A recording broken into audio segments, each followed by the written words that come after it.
I'm back from my summer break and slowly getting into work again, but it's very slow. Right, yeah. We'll take it easy, you know, there's no rush. Exactly. I notice we have a hand up from Techno Pouvoir to Air. Is that a question? From that question from you. Techno, what's that? Yeah. Techno Pouvoir to Air. He's got a hand up. Okay, I think we should just get it kicked off. If it's a question, we get to hear it later. And so on this note, on behalf of the both of us, like we would say in Nigeria sometime, I'd like to welcome you to this session of the Nigeria Northern Ireland. I notice we have a hand up from Techno Pouvoir to Air. Is that a question? There is it's from my end, just a minute. That question from you. Okay, sorted. Okay. Yes. So as I was saying, I like to, on behalf of myself, on behalf of Dr. Matt Jennings, and of course, all of our friends and participants over the months, I welcome you to this edition of the Nigeria Northern Ireland Cultural Exchange Program. Yeah, while it carries the tag of those two countries, I can assure you that this is much way beyond Nigeria and Northern Ireland, because we have had participation from well over or there about 15 countries thus far. As this progresses, I mean, it started, like in Nigeria, I would say like play. It started like play, like let's just get together during the lockdown. What can we do to keep solidarity? What can we do to keep our minds at work? And so this started. Having met Dr. Matt, back in 2015 at the INRA Congress in Plymouth, and then so this is actually more like an offshoot of the INRA Congress, vision and project. And so for this edition, also because, international festivals, has become, very much like in norm, all over the world. There are festivals in this month alone, despite that we are just healing from COVID. There are loads of festivals ongoing as we speak. And theater practitioners, theater makers from all over the world, and also especially from Nigeria, and looking forward to opportunities to participate in certain festivals and all of that when the need arises. So at the last session, which should be like 2 months ago, because we skipped July, I think. So we all generally agree that this time around we should be looking at international festivals. And incidentally, for our targets, preparation for festivals or fatigue from just finishing one festival or the other, has made it very difficult for us to nail down, some of us, for some of them. But thank God we have Jasmina here. And so while we hope that, Martin will still join us, he took ill and he's not here. So while we hope that Martin will still join us, we are going to start off with Jasmina. So Matt, I don't know, anything to say very quickly before we... Yep. Hello, everyone. I think most of you have seen me before, but some of you haven't. Look, we've just got Gertrude joining us, who was the person who actually requested the session on festivals. So that's great to see. I'm Matt Jennings. Sorry, Gertrude? I said hello, Matt. Hi, everyone. Hello, Gertrude. How's it going? Hello, welcome. Thank you. So for those of you who don't know me, I've got did a PhD. I'm in Northern Ireland. I'm originally from Australia. I did a PhD on community drama and conflict transformation in Northern Ireland after the conflict of the Troubles, after the Good Friday Agreement in 1998.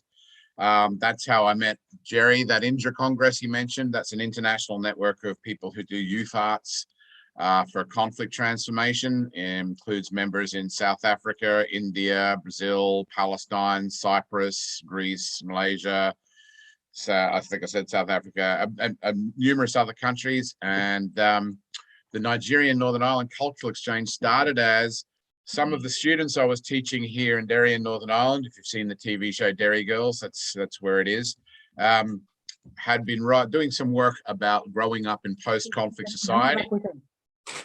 And we exchanged their plays and their short stories and their poems with some students that Jerry was working with through Aroja Royal Theatre, and I think also Bairo Kano University. And then basically people enjoyed it, and we said, do you want to do it again? And some people said yes. And every time we've had another session, we've asked at the end, do you want to have another conversation about these kinds of things? And they've said yes. And then whoever's there suggests a topic.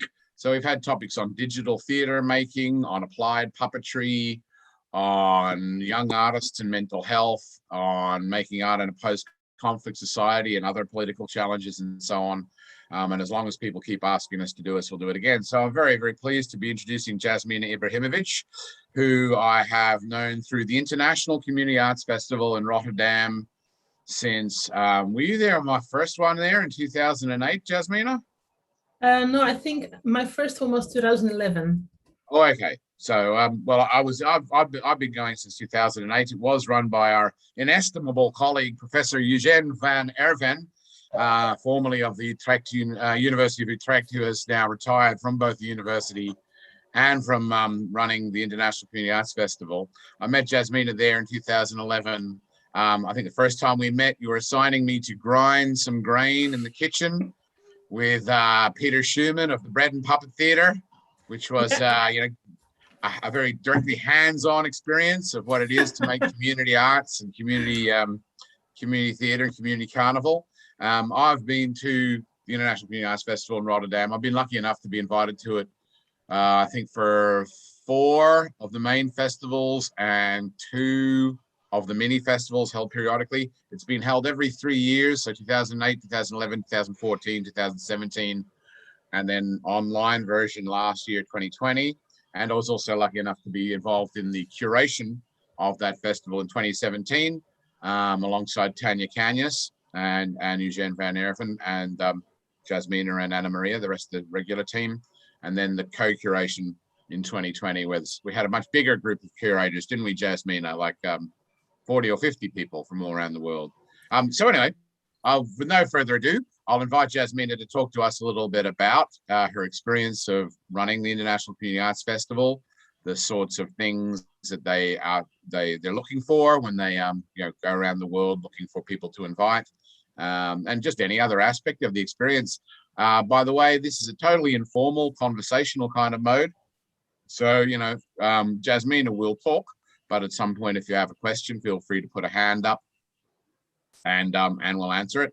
But we'll probably talk mainly Jasmina for the first 20 minutes, maybe with the occasional prompt question from me if I think there's something you might want to hear about, and then we might then focus on taking questions from the group. Is that okay with everyone?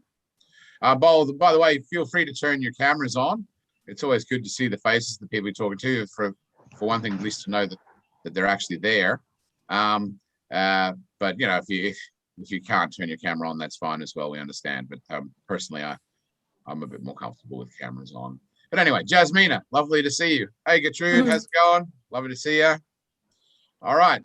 So, Jasmina, Yes. so you mentioned already that you started working with the International Community Arts Festival, or ICAF, in 2011 in Rotterdam. But you're not originally from Rotterdam, are you? No, indeed. Well, I've started actually working at ICAF in 2016 only, and before that I was a student of Eugène, of the professor that Matt was mentioning. So my background is in theater studies, and I've been a theater studies student. But anyway, before that, I'm not originally from the Netherlands. I'm from former Yugoslavia, from Bosnia.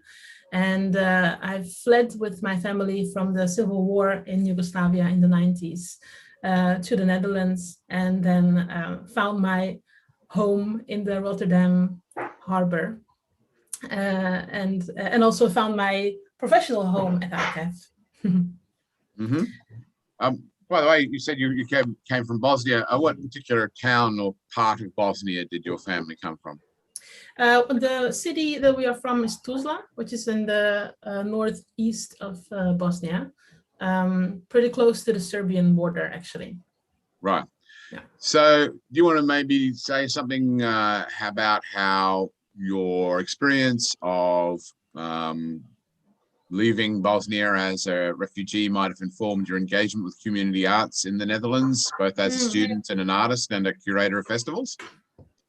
Yeah, I think the main reason why I'm doing this work is because of my personal experience. And I was 8 years old when we fled Bosnia, and then we were kind of in between countries and spaces for 2 years, as most refugees are before they really end up somewhere. So I was 10 when I came to the Netherlands. But as a child of 8-10 years, I just couldn't grasp war as a concept, and why people that, or why political leaders that do not agree with each other have to fight, and then all us civilians, normal people that do not want any friction or a conflict are the end up being hurt in the conflict. So this is a very, of course, naive kind of way of thinking about war, but it is also something that stood by me throughout my education and growing up, because I do think that when we start thinking in a way that is not humane anymore, but in the systems and in political systems, that is where we start dehumanizing each other. And that is also when we start thinking that it's okay to hurt the other person, because you've kind of disconnected to the perhaps the naive, childish way, or maybe the basic human way of communicating with the other person, on a level that says we are all humans and we all can empathize with each other and with the other side of things.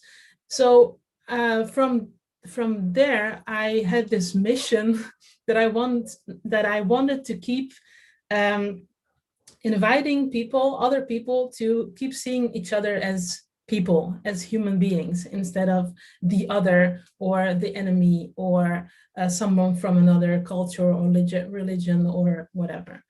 And that's why I end up, and also I have my father was always involved in theater and in literature and in culture, and so I have a love for theater and for drama as a child as well. And I think these two things combined together when I've been studying. And then I didn't know that the community arts as a term or as a discipline existed at all. And then I met Eugene at the theater studies, Eugene. And I found out Eugene with a Dutch accent and Eugene in an English accent. Exactly. You met Eugene when? When I was studying theater studies. And I was kind of, at that point, disappointed in theater in the Netherlands and in art in general, because I thought that it was very far away from the people that I really wanted to reach and work with, and only for audiences that are normally speaking, kind of preaching to the choir. And it wasn't about making a change in the world, but it was about making the best performance, your next best performance. So I was kind of disappointed, and then I met Jen, and I found out that there is this movement, a worldwide movement that he called community arts, of all artists around the world that are trying to contribute to a better world through theater or through art, through participation in the arts. And then I thought, oh, this is it for me. I found my passion and I found my purpose.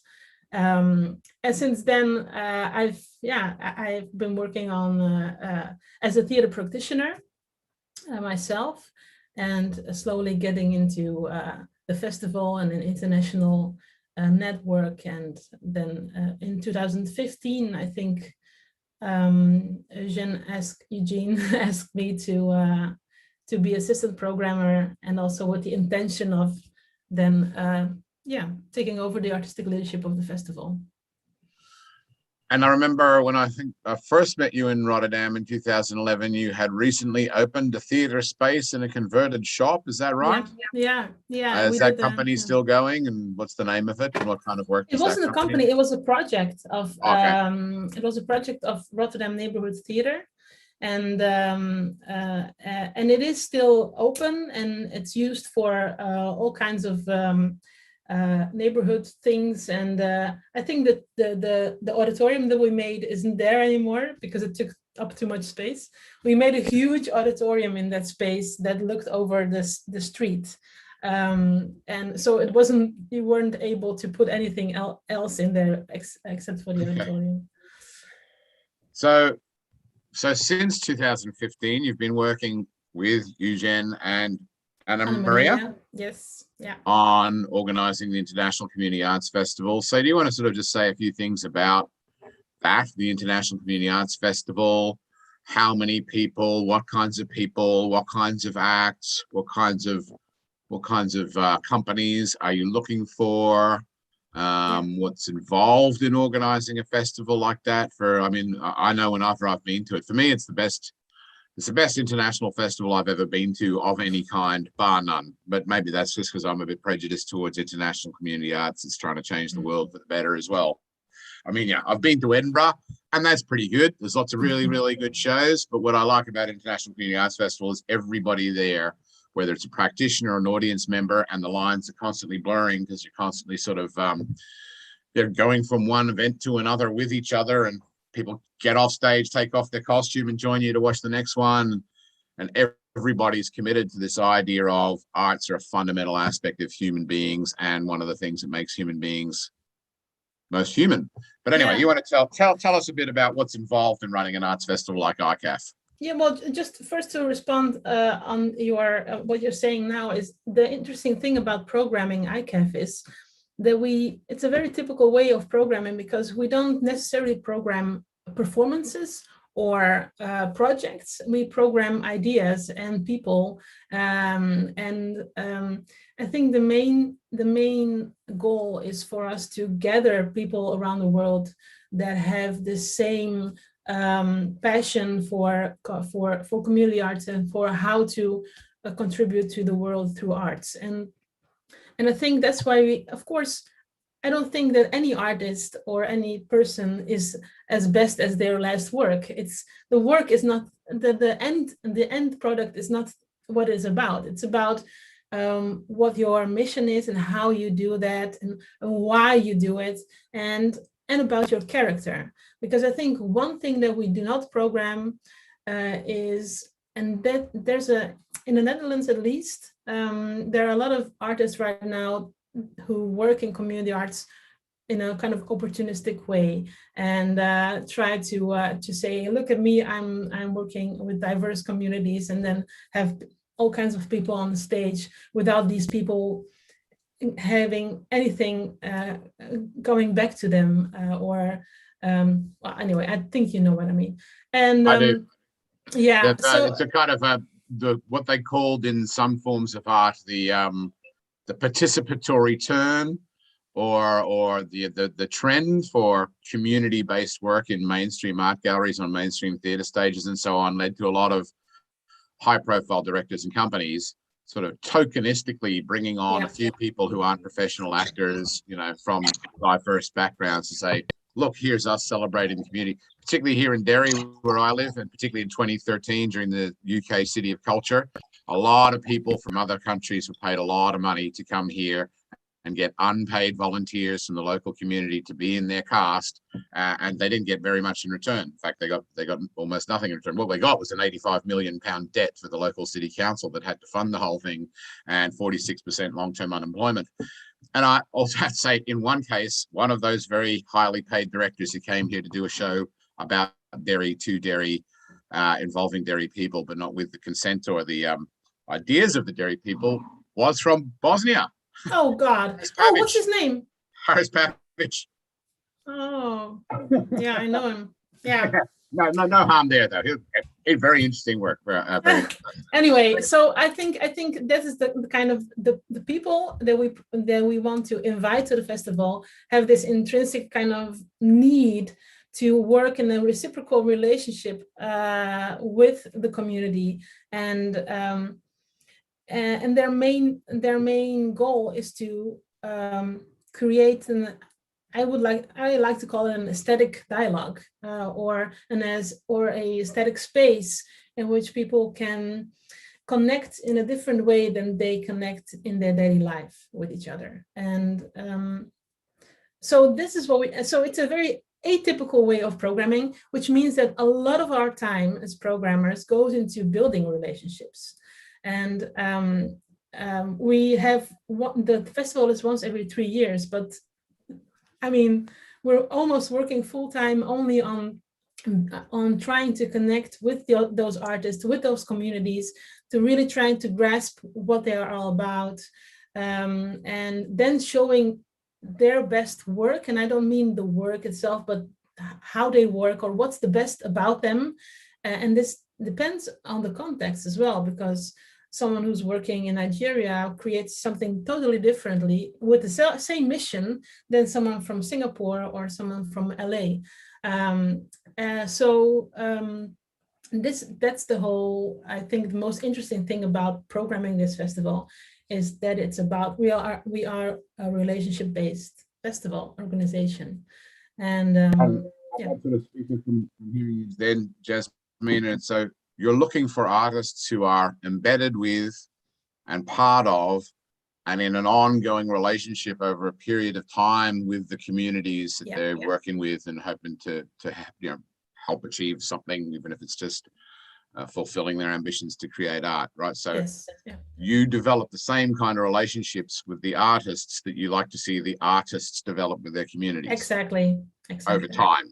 Exactly. With relationship involved. Yeah, because like the artists, the artists ask their communities, what do you need? And we like to ask those artists, what do you need in return for exchange? The ICAF is all about exchange of methodologies, of inspiration, of taking care of each other, because it's a tough way of working for artists. And a lot of us, especially now during the pandemic, it's a very tough way of working. And I think one of the things that we try to offer as festival is also a way of inviting people into a community of care and knowing that you're not alone in this work. And there are a lot of lunatics like you that try to do something better for the world in this. Oh, Jerry's saying something, but your mic is muted, Jerry. Yeah, Jerry, you muted him. Yeah, I was just going to say, I mean, it's interesting what you've said about, the methodology, about the spirit behind the ICAF. I was hoping that someone was going to join us also who actually has participated in ICAF before from Nigeria. That's Shegun Adefila of Crown Troop. Yeah, but it's quite busy, and it's likely, he's able to join us before we are done here to also share his experience. I mean, because the possibility of creating, works based on relationship, I think it's a very good one, such that in the long run, this whole thing is mutually benefiting to, to the organizers and to the participants. I mean, in as we try to create a community. So when the way a couple of us, let me include, add myself to that, as viewed in international festivals a lot of time. Pardon me, each time I look at the festival and international festivals, one of the first things I get to do is to look at the history of that festival, of African participation. I can understand the difficulties of bringing everyone, especially those from far-flung African continent, to international festival. But at the same time, I tend to want to look at it that the best way to create the bond, the relationship we are talking about, is to ensure that there is something for everybody. There's that nexus, there's that participation from all across, so that the circle is completed. So when I went on your on the website, looking at, and I saw the list of African countries, that have participated in ICAF, and of course, Segun Adefila, who, like I mentioned, is one of our very good MCs here. So I think it's a good one. But maybe to throw you back a little bit in terms of, I heard you mention earlier on, your personal history and those things that give you the urge for bringing people together to see how you can, talking about wars. If there is any aspect of life that has endured crises and war, I think it is theater. Even in the midst of the worst of wars, theater still finds its way, to operate. So my question is going to be international festival, as they were, using ICAF, for example. In terms of your programming, how well has this helped to create, understanding amongst, people of different diverse culture, religion, and whatever. Yeah, basically. Jerry, I don't want to sort of put words in your mouth, but I sort of the first part of what you were saying there, I think, had a question in it as well. How do you coordinate working with people from different countries, particularly sort of like from the African continent? Because I think that would be interesting to hear what Jasmina would say about that. And then the second one, you're saying about how arts can improve relations between communities that have been in conflict and maybe also migrant refugee communities. Is that right, Jerry? Sorry, you're muted again, man. Yeah, that's very correct. Exactly, especially given the recent situation around the world, looking at Afghanistan, looking at other crisis-prone places where people are, looking for a way out. I can bet you in Nigeria, if the border is open, I know a lot of people too who would also get out. So the refugee, in Nigeria at the moment, we have the IDP camp, internally displaced, persons, and to a large extent, we've been using art, as a way, to give, this set of people hope. So at the international level, I think it would be good to also include that in Jasmine's response. Thank you. All right, Jasmina, did you get all that? Yeah, the first question is, I think, a bit easier to answer, is about how to include as diverse program as possible in the festival. We have a few rules when programming the festival, and one of those is that we have to have representation from at least every continent, and even Australia. Even Australia, exactly. And so we are finding our ways through the contacts that we already have, to find new projects that are interesting, new people that are interesting. I think Jerry just Jerry dropped out and the recording stopped. I might continue the recording on my computer, so at least we'll have another version. I think must have had a connection issue. So yeah, Jasmina, you were saying you try to get representation from every continent. Exactly, and the way we do that is because it's community arts is not it isn't on an international level active, because it's very locally rooted. So it's not like we can go to a different festival, international festival, and say, so have you seen something interesting in the last few years? We really have to dig deep and to find the people that we really want to present. And the way that we do that is by saying to ourselves, having the rule, we have to have representation from every continent at least, and then within that continent, also if we can, from different parts of that continent. And we work really hard on trying to find those projects and people. And it is, for African countries, it's most challenging, because I think there are a lot of great hidden projects that we don't know yet. So this is also why it's for me very, very important and interesting to be with you all here. And And it's really a big invitation to contact us if there is someone or something that you do or someone that you know that does work that fits within our vision and mission of the festival. Yeah, I mean, it used to amaze me when I first encountered Eugene Van Erven, who, you know, he wrote a book, I think, called Global Perspectives on Community Theatre. So for the researching of that book, and in the first few years of running ECAF or ICAF, he seemed to basically personally and individually visit every country in the world, and anybody he met who he felt the kind of connection with in terms of they had the same kinds of ideas and principles and techniques in their approach to developing community art, he would then become friends, and their friends would introduce them to their friends. And basically, village by village, he was pretty much meeting as many community arts people as he could around the world, and then would go back to the Netherlands, raise the money to organize a festival, go through all the work of procuring visas for everybody and funding for everybody, etc., which was an amazing sort of job for one man to do. And then when I sort of realized that after you and Anna-Maria joined, it was still basically you and Anna-Maria and him, the three of you visiting and getting, and because it's based on relationship, you know, you're not just going to sort of throw an open call out there to everybody in the world saying, make a proposal.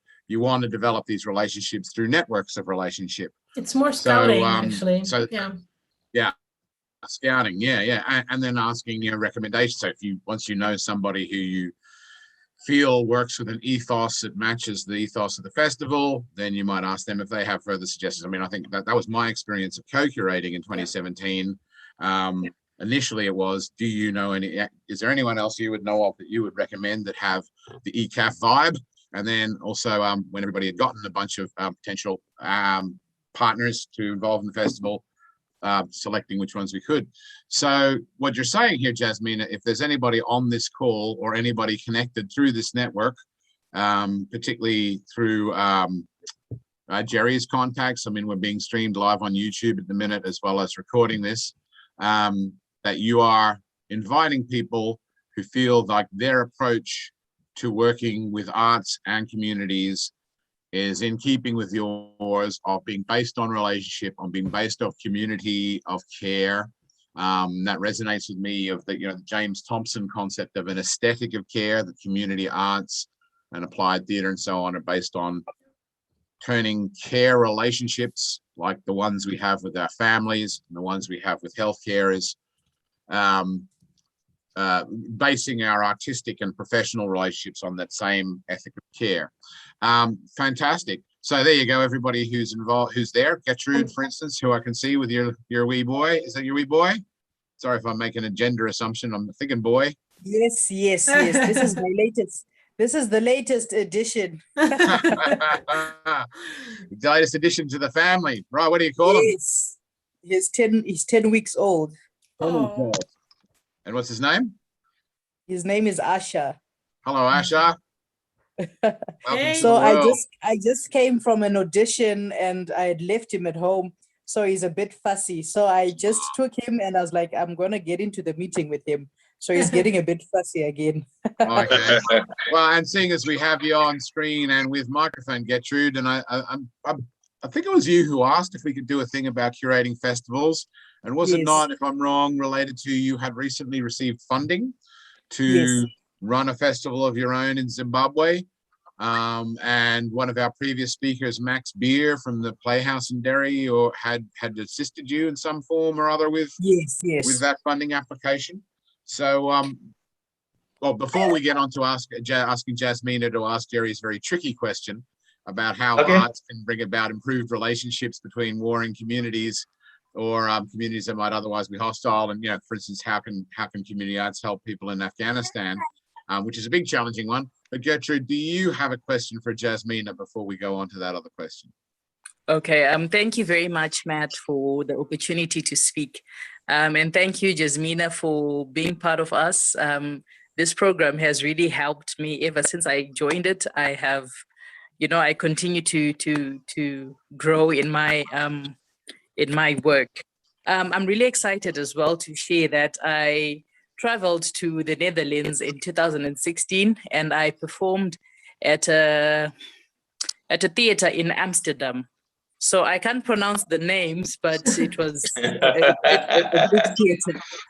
And I performed Lamentations, which was a story of the child marriages, which is a lot in Zimbabwe. And recently there's actually a story that is making the rounds of a 14-year-old who just died last month giving birth at a shrine. So these people are not allowed to go to the hospital or anything. That's their religion.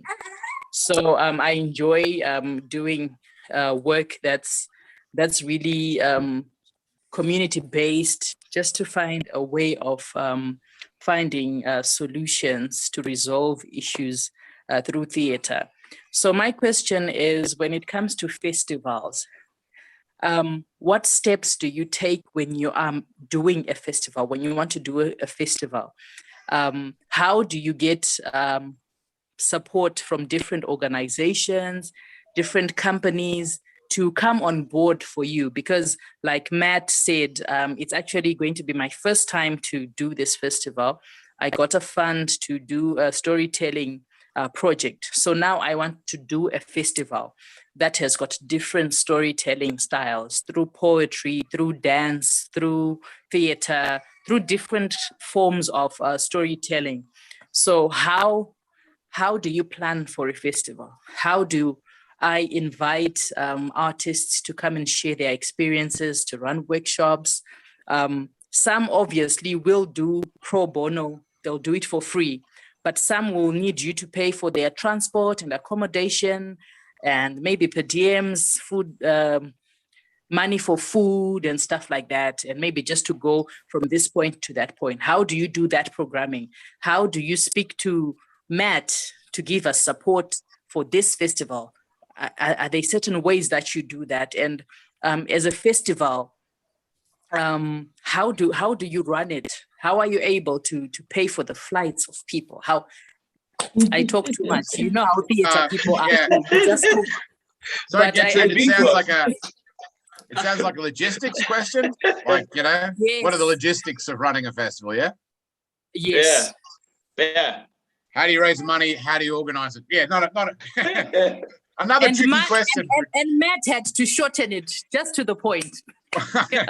Straight to point. Just checking. I'm just checking. Okay. There was also the question from Jerry.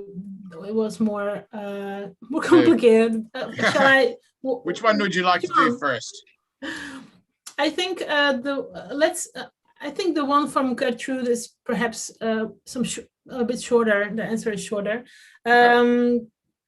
So Gertrude, we are lucky to get funded by the Fund for Cultural Participation in the Netherlands, which is a fund of the Ministry of Culture. And so the basics of our funding comes from that fund. And we have to apply every 4 years. And then when we apply, we write the plans for the coming 4 years, and then it's approved or not, granted or not. So we are lucky that we have a new grant for the coming 4 years until 2024. But this is actually only to run the organization. So for us to get paid and to be able to have some trips to different countries for scouting and our, administration, marketing, blah, blah, budget, that's kind of things. But the interesting thing is how do we find funding for the artists and groups to come? So within the structural funding, as I said, it's only kind of a basics. And then we try to find additional funding through different funds, mainly in the Netherlands, because the Netherlands has a lot of private and public funds that you can apply to as a festival. And then with that money, with those grants, we are able to pay for accommodation and sometimes flight tickets. But not always. And we don't pay fees for the artists because, and this is a conversation that we have actually at the moment within our team. because our producer, Anna Maria, feels that it's not fair to not give fee to the artists that are coming. At the same time, it means that we would have to, with the budget that we now have, we would have to cut out, I think, 70% of the program if we would like to give everyone the fee. It's not possible for us with our funding to give 40 groups a fee for the festival. What we do always try to do is help the other artists to find funding themselves. So we write letters of recommendation, in letters of invitation. We try to talk to embassies and see if there are travel costs. So if anything, if we normally we say we can pay for accommodation, and we ask the group to find travel budget. But if they can find the accommodation money, then we say, okay, then we will pay for the travel budget. So it's always also this is something that is very much in relation in conversation with the other groups, and but it's really tough to ask people, especially people who are from countries that don't fund arts at all, to say to them, well, try to find your own money to come over. Well, at the same time, it's a kind of a mutual investment. So the groups that come to ICAF also feel that it's for them an opportunity to network, to find inspiration and exchange. So for them, it's a way of having getting into a network, and that they have something in the future, perhaps they can benefit in the future from that network.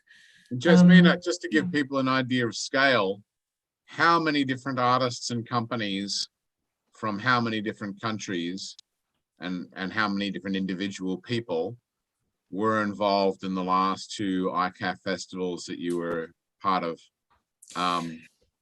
Yeah, we have a program, we have 40 groups from, I think, 33 countries. And they come to do a workshop, a performance, or a talk, or something. And then we have a day program for artists alone to exchange in that, and that's a capacity of 300 people a day. And then we have the evening performances, and then we open up to a larger audience, local audience, and that's up to 600 people a day. But I mean, in terms of coordinating each of those individual relationships involving. Yeah, so that's 40 relationships that we were working on. Yeah, exactly. And each of them might involve 10 people, and you've got to organize, find funds for flights, accommodation. Exactly the point I was going to make. Yeah. It's a lot of stuff, a lot of work there. Yeah, it's a lot of work. I don't know if that is it enough, Gertrude, for your to answer now. And we can. What I also want to say is that what we are working on is more of a future thing, but we are working on ICAF hubs in the future, and we are very interested also to share the experience that we have, so that people can organize. I don't know, that doesn't have to be ICAF, but to organize their own community arts festival within their own context, and in that sense we can be more of a an advisor, or anyway, we can keep talking about that. This is the beginning of a beautiful relationship. Another one. Yeah, sure. So very quickly, we have Isaac Kalumba's hand up. Isaac Kalumba. Isaac, please unmute. Good afternoon, everyone. Sorry, I came in to join very late. Of course, once now, here and there. But it's good I'm able to connect and conversate. Yeah, so first, I know I'm coming midway into the discussion, so forgive me if I will be able to draw you very, very back, but the first thing is I want to thank you for this opportunity where we try to create linkages in terms of how do we host festivals successfully and also to the benefit of the artists, because what we have as a challenge right now is the space. We don't have so much space for exhibition of such performances. Yeah. Yeah, I'm coming from Zambia. Okay, so Zambia basically is a country that have very few festivals. And we have a national theater festival that is held every year, but I think in the last year we could not have it. Finances, of course. And I also belong to a group that has been conducting private festivals. We created the organization in 2014, and we held successful festivals up to 2016, 2017. In a remote town of Zambia, Mwansawombwe. Our idea was to create space and platform for people in the rural parts of Zambia who don't find it easier to come to the urban cities and participate. So our concept is to take theater to the people. Okay. Well, we want them to come to the theater, but we take it very, very close, more especially those that have having difficulties, they don't have performances space. So we've been hosting this festival at the secondary school. It's a boarding school. And our concept is we are using that boarding school only when the schools have closed. And that is when we are able to have our festival. And in the 4 years, we've been having only theater and a bit of poetry. Now we wanted to grow to add poetry full-fledged, but we couldn't because finances now became limited. So from 2017 up to this year, coming the COVID, we have not held any festival at all. We haven't held any training at all, because that is one of the things that we have encompassed in our festivals. Before we could get to the festival, we provide training, basic, of course, theater training, so that these groups in the rural parts are able to have something to use. And then after performances, we bring in the local theater experts to talk to these groups immediately after they perform in terms of their strengths, their weaknesses, and how they can improve, and also link them to script writers, to directors, so that these people can give them the skills and see how best they can now begin to use theater. But also as a way of life. My question is, in the 4 years, 5 years that we have the festival, we were collecting resources locally. And now it has proved to be very, very difficult based on the economic challenges the country is facing. So we have not received any funding from government and the corporate world.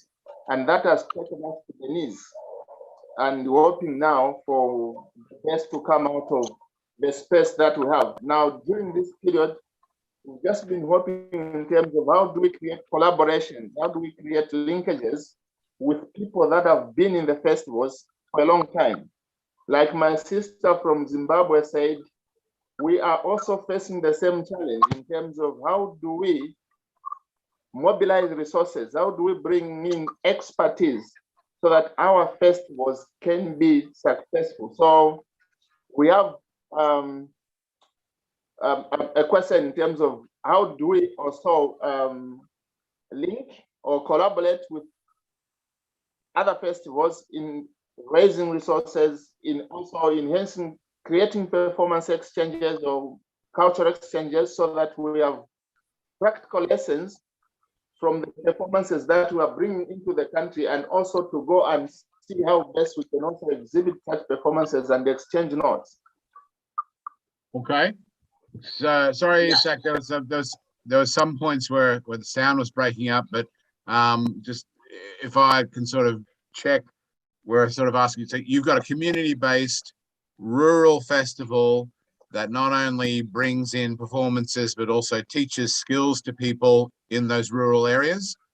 You're usually using secondary school buildings during holidays for a venue, and you're also providing training for people. However, you haven't been able to run it since 2017, and you're looking for some advice on how you can build relationships with other people who've run similar festivals, and who can exchange their expertise with you on how to run those festivals and to provide those kinds of training. Is that fair? Is that right, Isaac? Yeah, that is what we're looking at also, and also grow a festival to be big, because there are other components of the arts that we have not incorporated because of the limitations that we have. So basically that's the sum up of what. Okay. Do you think you can answer that question, Jasmina? Well, By the way, hi Max and Elaine. I can. I think it's same question, a little bit the same question from Gertrude. I think my only response is a really big, heartfelt invitation to have a longer conversation after this, and to see how the ideas of the future of ICAF and the hubs that we have perhaps can help with the question that you have and with the need that you feel right now. And I think there is a possibility of finding international funding if we kind of try to collaborate. But then, first of all, I would like to get to know you and the things that you do. So it's my response is invitation to get to know each other. Yeah, I mean, one thing I could say, Isaac, sorry, Jerry, you want to say something? Yes. I was going to say, I mean, pretty much like Gertrude said earlier on, and which is the same thing that Isaac just, I mean, let me not just start from this part of, so, however, something that is interesting is what Jasmina mentioned earlier on, the possibility of creating a hub.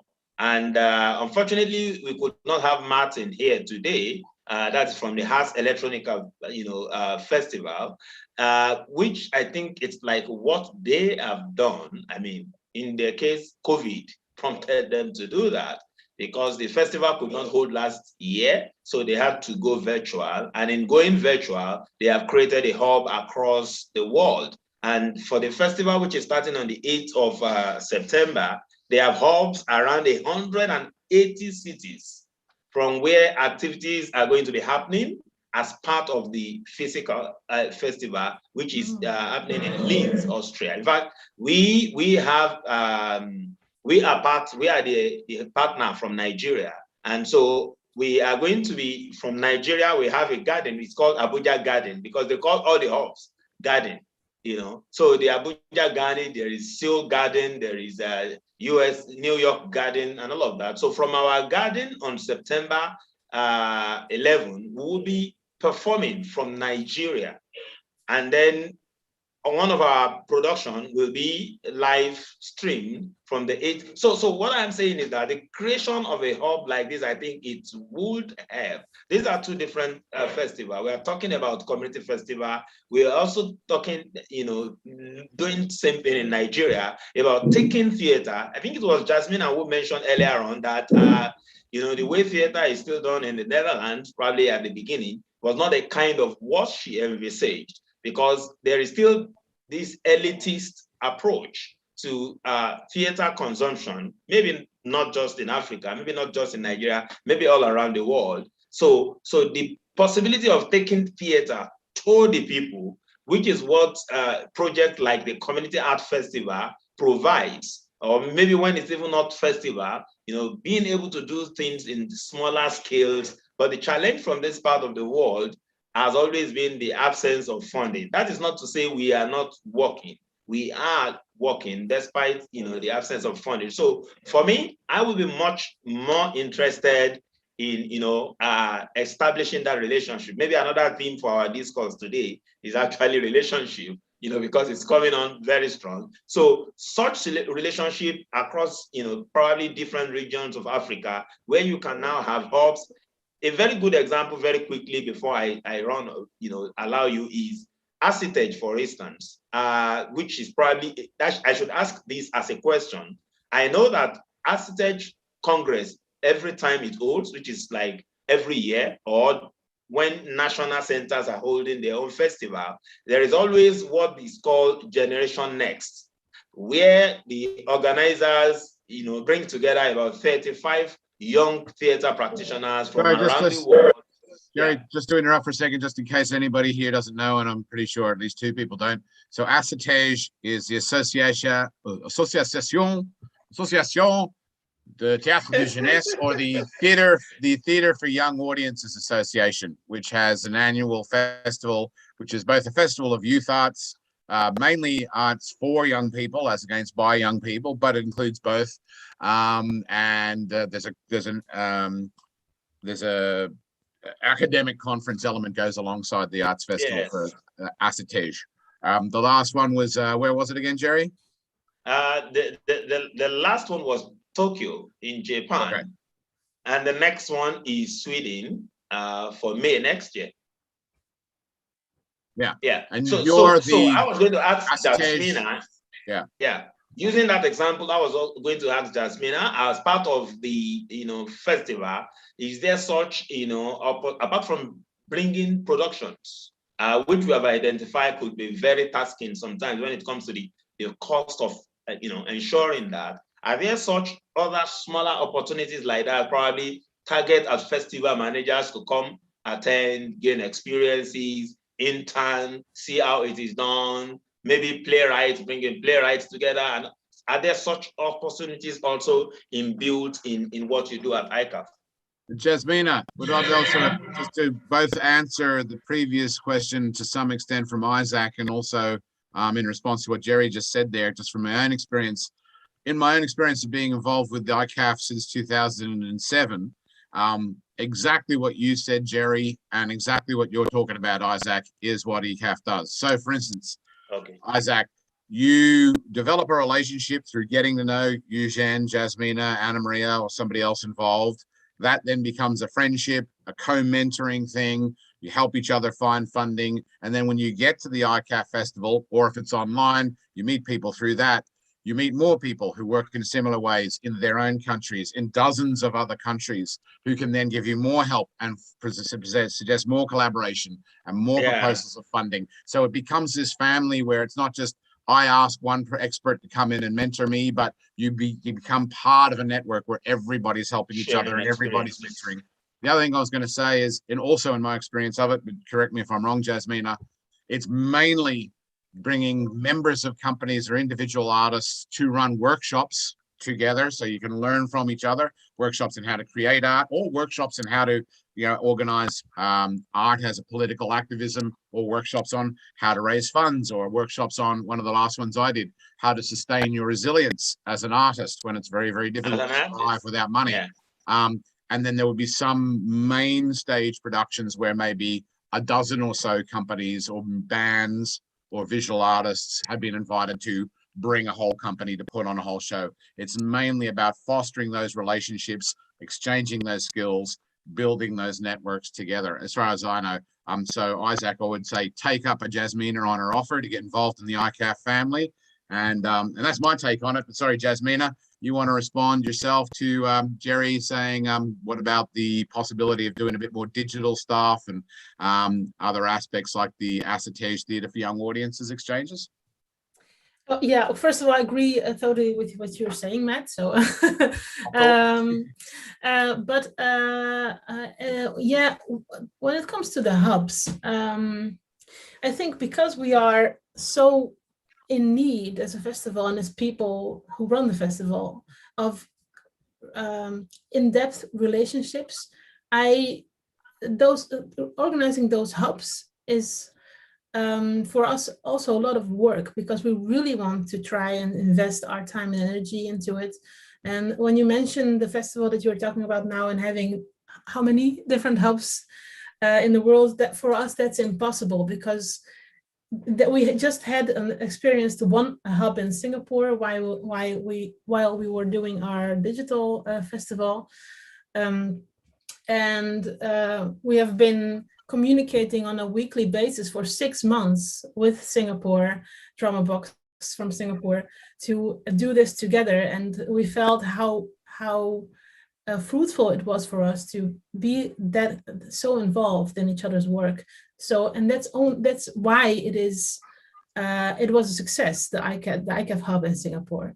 But also why it was a success is because we knew Drama Box already. They have been to the physical festival. Eugene has been to Singapore to visit them. The artistic director of Drama Box, Ling Ko, she has been curating also our festival, co-curating with us. We know her very well. We know the way they work very well. And based on that relationship, we were able to experiment something, to have a digital experiment, virtual experiment together. So I think when it comes to hubs and the virtual world, we are very much exploring that, and we're working actually now on an ICAF platform, which will be a virtual space where ICAF manifests itself. I don't know how, but we're working on that. And we are a very slow machine. So because we do everything, we're working very fast, but everything has to go in the roots.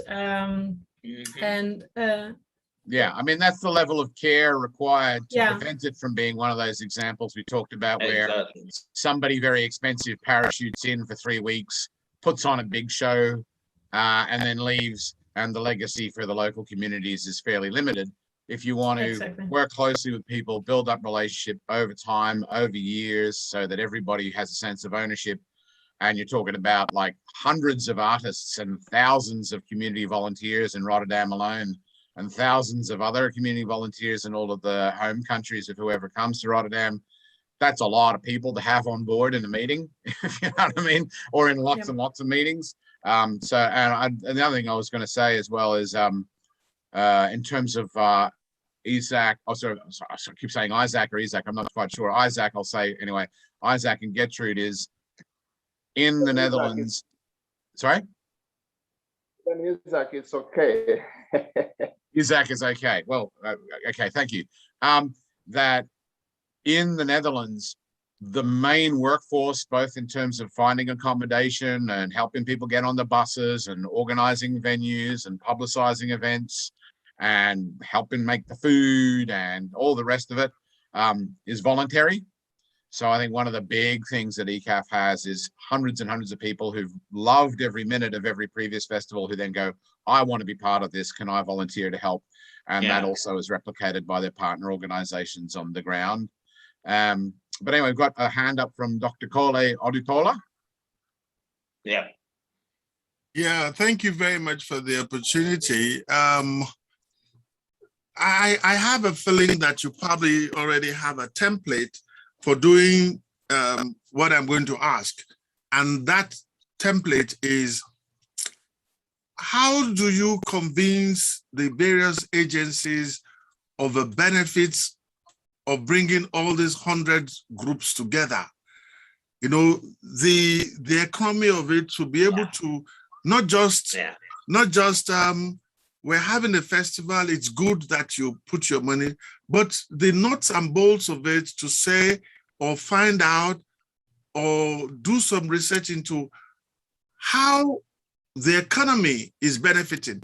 And I say that because there's an organization in South Africa called Arterial Network. And I'm sure some of you know the Arterial Network. And they have packages, they have books on how to convince authorities that when these festivals are held, these are the benefits, the economic benefits. Just recently, there was a festival in Bariga in Lagos. It's one of those out of the places. And I was asking if the main organizer had done anything to show the businesses the effect of that festival on their business. Because people came there with transportation. There were people who went to the bars to drink. Are there ways in which Oh, that's the book. What's the name of it? It's called Arts Fundraising Toolkit. Okay. Yeah. I don't have a copy of it, but I would like to know if you have anything like that. Or if in the Netherlands, for instance, the authorities are interested in knowing what effect or impact you have on the society. Thank you, Matt. Thank you, Dr. Cole. Jasmina, that sounds like a wonderful chance to tie in both Dr. Cole's question and Jerry's question. So on one hand, how do you demonstrate the economic impact of the festival in order to persuade funding bodies such as local authorities and the Dutch government? And possibly as well, how do you emphasize the impact in terms of improved relationships between communities? And you know, perhaps you have a balance of emphasizing economic impact with social impact, or anyway. So maybe you can try answering both Dr. Cole and Jerry's questions, because it seems to be all about impact. Yeah, I hope I can answer it. I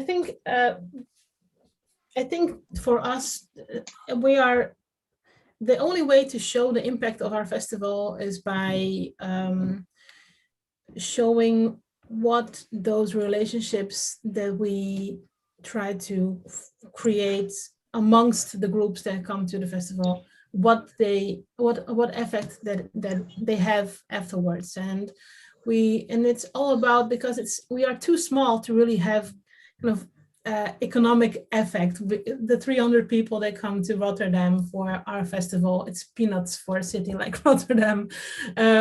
So you don't argue, look at the massive tourist footprint we've brought in. Yeah, that's true. Right. But I think we are really lucky that our the funders that give us the grants and the money, they ask for much more, for a different kind of showing of impact, which is the description of describing. We have a report of who came, what did they do together, from which countries, what was the topic they discussed, and how does this exchange contribute to the field, and that field contributes then to a better world, hopefully. So I think the luck that we have in the Netherlands is that we have at this moment, and I hope that it's going to last a long time, but we have a government that believes in the power of art and of changing of the changes that art can make, or at least they have enough, they trust us enough to just let us write an annual report and say, these are the people who came, and this is the effects that we saw as programmers. And of course we have, Sorry, Jasmina. So that agenda in terms of the funding and the emphasis in terms of the evaluation of the project is on artistic development amongst the artists who come to exchange, as well as social and community development in their home countries, as well as improving international relations between different countries. Am I right, or is it a bit more loose than that? Well, because the funding that we receive is mostly from the Netherlands, they just want to know what effect do the Dutch artists have from ICAF, and also the Netherlands as a country where this festival is held. What kind of position does it have, blah, blah, blah, internationally. That's right, yeah, that's a good point, yeah, because I remember another thing that was similar to ECAF in 2013, ironically enough, was the Treaty of Utrecht Festival, which was the 300th anniversary of the Treaty of Utrecht of 1713, which was being highlighted in the Netherlands as the precursor to the idea of European Union. Exactly. That in 1713, there had been a treaty between a bunch of European countries that had been at war for the previous couple of hundred years, and that this would be a treaty of cooperation. So that anniversary festival in 2013, that include inviting a similar number of artists and community groups from around the world, from a similar number of countries, to exchange and performance and workshops, was about enhancing the prestige of the Netherlands as a center of international cooperation, which I'm sure many, many people here, including anybody from Australia and anybody from Ireland and anybody from Northern Ireland, would really envy. The idea that a government was willing to fund a project just to make themselves look like they support international arts and international relationship building, because we have a lot of much more specific targets, and you're required to exactly report on exact numbers of people who've developed exact kinds of improvements in the relationship. You basically have to try to demonstrate that your arts project has brought a permanent end to war for 2,713 people to be able to. I mean, Max Beer and Elaine Ford have joined us. So Max Beer and Elaine Ford have done a lot of the sort of work I'm talking about, both in terms of fundraising and reporting on projects. So maybe Max and Elaine, you could say something to how our festival fundraising and evaluation regime might be different from, say, the Netherlands or Zambia or Zimbabwe, as we're here. Hi, Max. Hi, everybody. Nice to see you all again. By the way, if anybody here doesn't know, the person who presented on fundraising, who went on to help Gertrude get the funding for her festival in Zimbabwe, is Max, right there. It's Max. So, these things are real. They turn into real projects and real relationships. But anyway, Max, did you want to say something there? I wanted just to come back to how do you measure the economic effect of a festival? Okay, Dr. Cole's question. Good. Yeah, and it's really about crunching the numbers and about making some assumptions. So say you run a festival for 2 days and you work out that 1,000 people attend your festival, then you want to work out what's the economic benefit to the area of those 1,000 people coming to view your festival. So what are they spending money on? They might be staying overnight. So there's bed nights in local accommodation that you can find out those numbers from the people. We know those numbers, yeah. And then people might be using taxis, local transport. They'll be eating out in bars. They'll be drinking. They'll be buying tickets to see events. So the way I'd approach it would be, you can't ask 1,000 people. So you take a sample of, maybe you ask 100 people and you give them a questionnaire and you ask them, are you staying overnight? How did you come to the festival? During the festival, how much have you spent on eating out, etc.? And you ask a separate question on how much have you spent on alcohol? Yep. And from that 100 people, you can work out an average cost per person. So you can add up all the amount of money that was spent, and you can divide it by 100, and you'll have a cost per person. And then if you're saying 1,000 people have come to your festival, then you can multiply that cost per person by 1,000 people, and that'll give you a rough idea of the amount of money that's come to your local economy. And you can quote that to your local council, your funders. You can say, we ran a 2-day festival and it's had an impact of 50,000 of your local currency as of new economic activity. Yeah, it's a very good idea.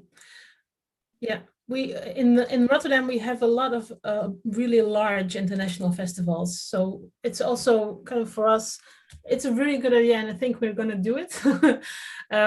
But for us to show them how much the local benefit is much way much lower than, for example, the International Film Festival in Rotterdam that has it's one of the biggest film festivals in the world.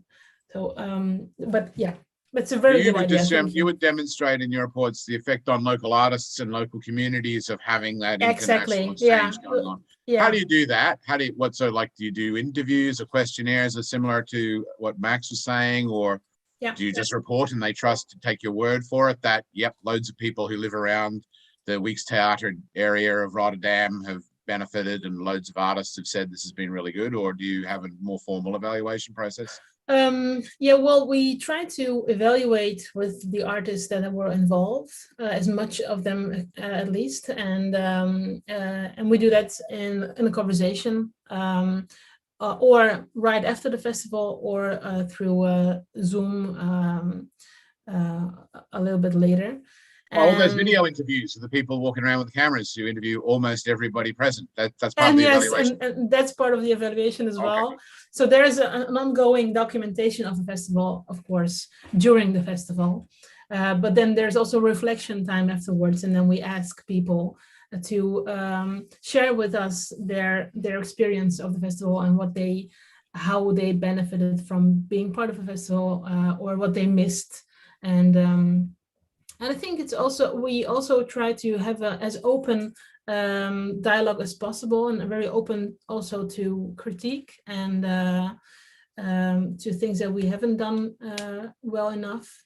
And I think when evaluating and also when reporting back, it's important to be as, for at least that's what works for us, to be as, how do you say that? Honest as possible, also with things that you haven't done well enough yet. Yeah. I noticed another hand up from Dr. Kole Odutola. Do you have a question again, Dr. Kole? Well, I was just going to add to or make more complex what we're discussing, because you would see in the chat I'm trying to do just notes of what I'm hearing. And there is an interesting, because when you ask questions like that do this, do that, for an organization like Jasmina's own, where I guess that the personnel is very slim, the capacity to do what Max just talked about will probably not be there. So most organizations are run with very slim personnel. Well, then they suggest the alternative will be, can there be some kind, like the thing Arterial Network was trying to do, is there a possibility of a coalition of festival organizers, especially maybe in Netherlands, to come together, and whenever there is a festival like that, they all, pool resources together to do it. And I like the way Max said it, that, well, you can do a purposive sampling of maybe 100 people. But what of if the participants are in multiples of thousands? What it means is that there's more work. And it has never been a problem to do sampling. It is how to interpret and crunch the figures. And what Jasmina is saying is that there are times when it is qualitative. Yeah. Who does the interpretation? Who does the big data mining? How can it be done? What are the experiences? Now, when you've gone through all of that hoop, are the policymakers educated enough to be able to read it, or this is just for the sake of doing it? But I see in places like Nigeria, there is even no attempt to put forward this. It is always, we're an arts organization. Arts organizations are funded in other parts of the world. You should fund us too. Without any empirical data in a world where data-driven discussions are what we have. And they can't even, I have not seen proposals that go to funders to say, these are the things, these are the benefits. So my contribution is really more of a contribution than a question of, yes, what solution do we have for organizations that have slim personnel? What experiences is it very feasible to do the kind of thing. Arterial Network tried it, but it never backed it up with support. They produced all sorts of documents that are sitting on people's shelves. But is there a way we can move one step ahead to create a kind of support? Yeah. And is it of any use? Yeah. Also, I've noticed Quinelle Tusi had a hand up as well. Quinelle, did you take your hand down because Dr. Coley has covered the similar question to what you were going to ask? No, I just had, I just wanted Doctor to continue so that I could just then come in after him. Oh, okay. So Matt, I do have to leave pretty soon as well, because it was supposed to be half an hour. Yeah. Sorry. Well, we have Max and Elaine here. We have Max and Elaine here. To some extent, Dr. Coley, Jasmina did sort of answer some elements of that question earlier. So they have a very small team of only 3 paid staff, might even be down to 2 paid staff now, Jasmina. No, 3 again. We have 1 more. Yeah. They have three paid staff, but they have thousands of local volunteers. They do have a network of festivals as well as a network of partners. So they work through relationships with networks of arts organizations in the 40 plus different countries that they invite for each festival. And it's largely due to that voluntary cooperation. Sorry. Yeah, and what I wanted to add is we really, as I mentioned before, we really like to create the festival through by listening to the needs that are there in the international community. And what I hear now is that there is a need of creating that network of festivals and exchange. So I think that's the next step would be to have a conversation about that and see if we can try and create resources and also a space where you can come perhaps to Rotterdam and to exchange with each other, and also or online, or online, of course. Online, but I think but it's not the same. No. It's not the same. And I think if we can find resources for that if we work together. I mean, to meet and then go from that further. And also the ICAF hub idea is the reason why we cannot have 25 or 80 hubs in the world is because we want to contribute also with funding. So, for example, the drama box from Singapore had 10,000 euros from us to organize their hub, and that is what we want to contribute somehow. But then we have to run very fast here to find funding. So we try to not only share our resources and our knowledge, but if it's possible, then we will share our financial resources as well. Fantastic. So everybody make sure you get a copy of Jasmina's email address. Yes, it's here, and so there will be an open call as well. So the open call is for ICAF 2023, and I think, Matt, you will get it from us, and then please share it with everyone, and it will be out this fall. But and if you want to get that directly, email Jasmina, and they send out to everybody on their mailing list a regular newsletter as well as the open call when it comes through, isn't it? Exactly. And apart from the open call, we're always open for a conversation. So don't wait for the open call to email me. I'm so sorry. Yeah. And Jerry wants to do a poem before you go, Jasmina. Oh, okay.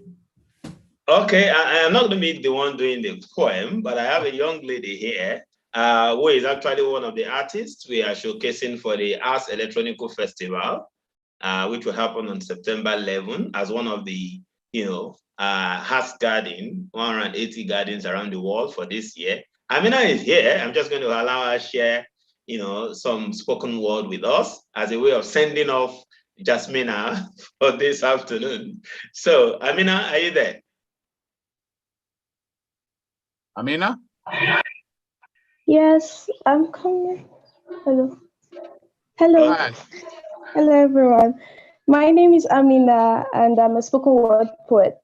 So, this poem is about the boy child, something I'm passionate about. It's, okay.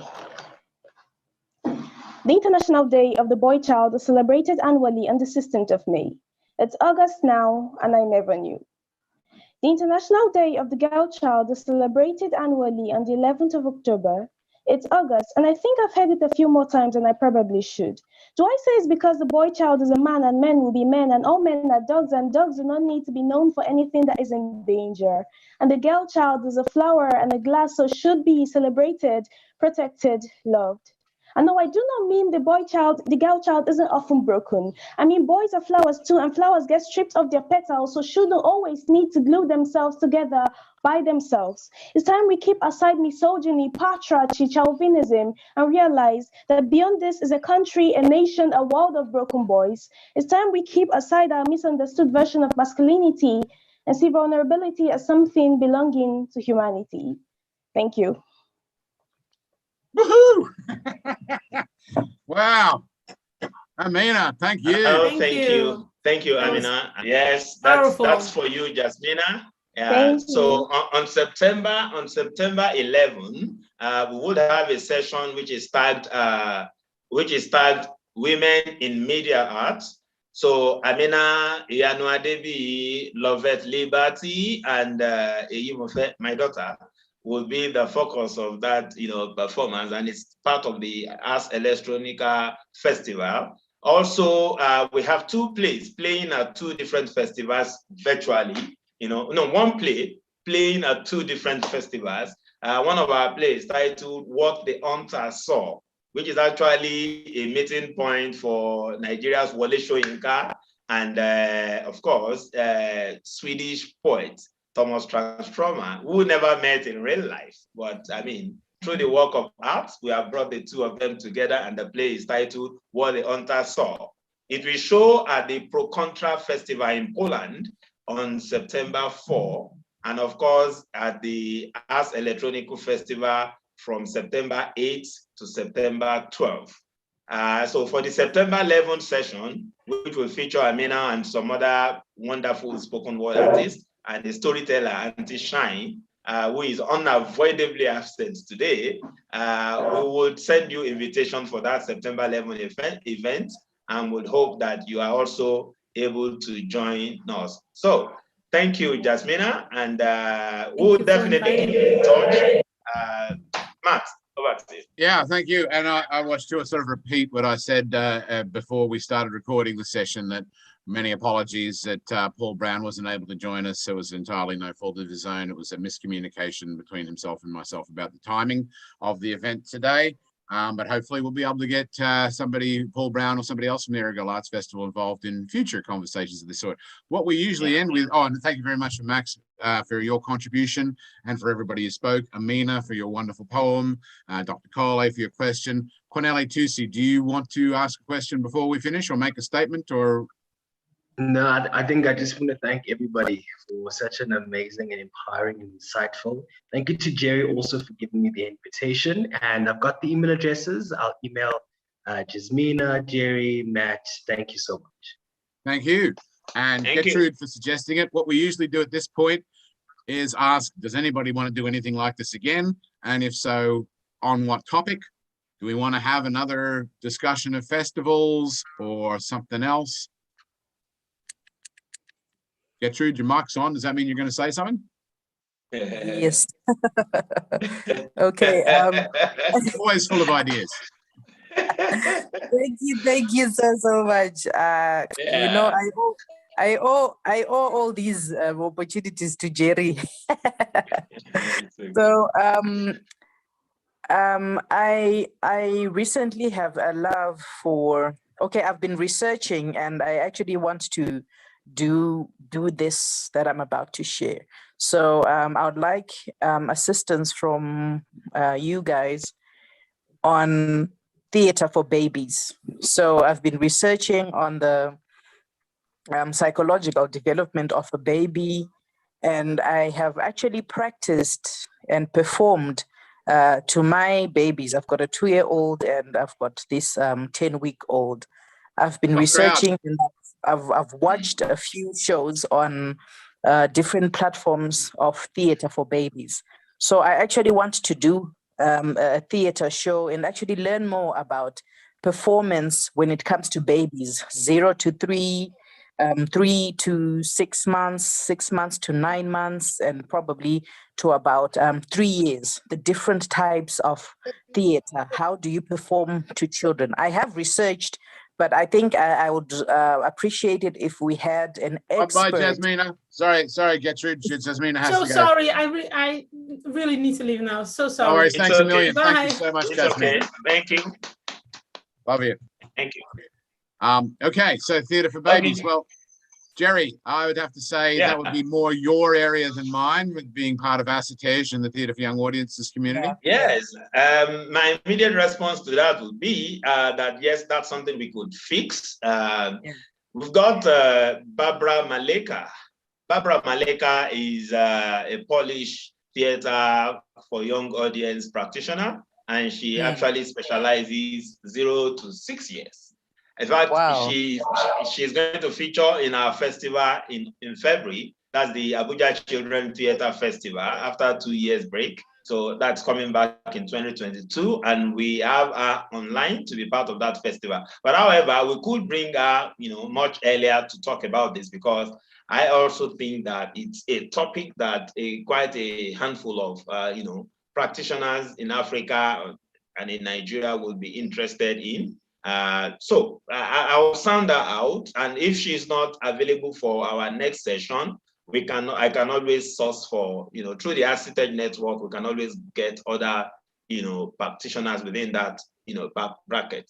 It's very possible. And also, in interests of maintaining the kind of Northern Ireland end of the Northern Ireland Nigerian exchange, I know a couple of companies such as Replay Theatre in Belfast who do theatre for young audiences as young as 0 to 3 or 3 to 6.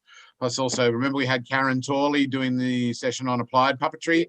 So her company, Banyan Theatre, often is specifically performing for audiences under the age of 6 years old. So we could maybe, if we can't get Replay, we might be able to get Karen maybe talking about that aspect of her work. And Matt, just to add in, Anna. Oh yeah, Elaine.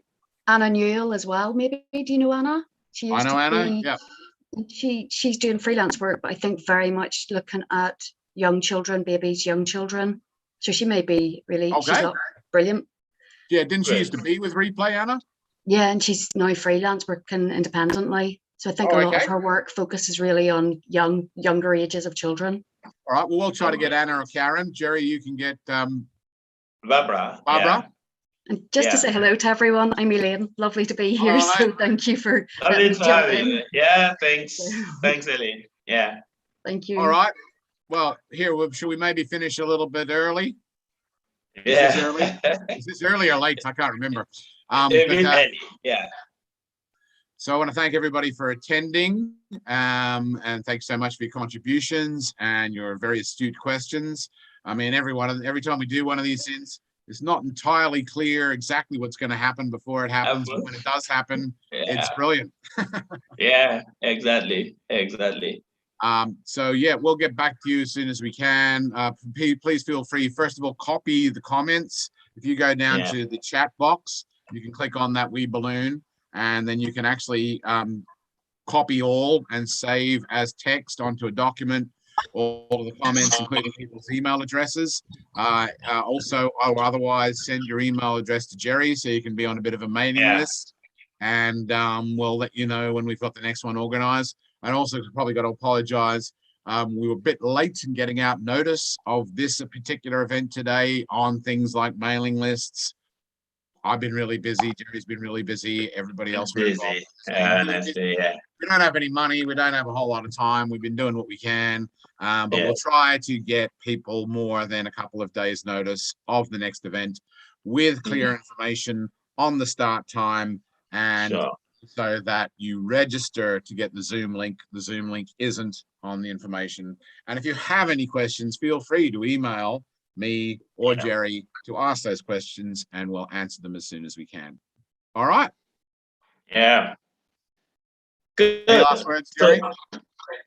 For me, it's good. It's fine. I mean, this made up for the for the break, for the 1 month break, you know, which was not planned, but for the fact that everyone was busy. I mean, I'm sure that we are going to get even busier, but there would also always be room for this, since it's what we all want to do. So for us here, we want to say a very big thank you. Thank you for being part of another session. It's available on YouTube, and if we also, for as many as drop their emails, the charts, which has all the other information, and a link to the video will be sent to us. But it's actually on the YouTube of Aroja Royal Theatre. So thank you, and we look forward to having you the next time. Thank you. Thank you. Charles. Greetings to you, Charles. Isaac said